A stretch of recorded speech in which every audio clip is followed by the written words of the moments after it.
ยามเมื่ออายได้มาสาวโสภาคืองามแท้เด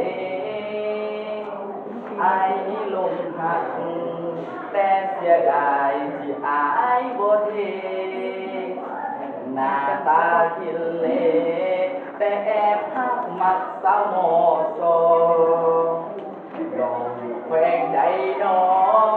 คืองามถือใจอายทางบ่มีพ่อแม่จากใจของอายคนนี้น้องมีแฟนแล้วบ่ทับใจอายได้บ่คนดี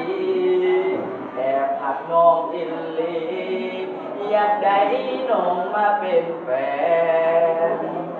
สาวมหาวิทยาลัยอายอยากได้น้องนี่ควงแขนอายอยากเป็นแฟน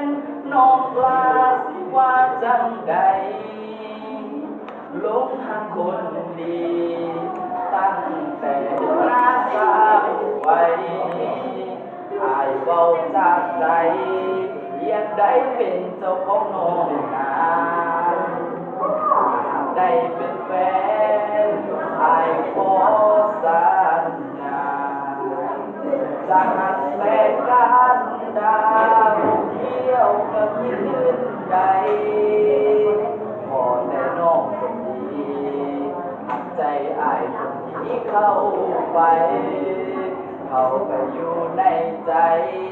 ของสาวมหาลัยก็พอ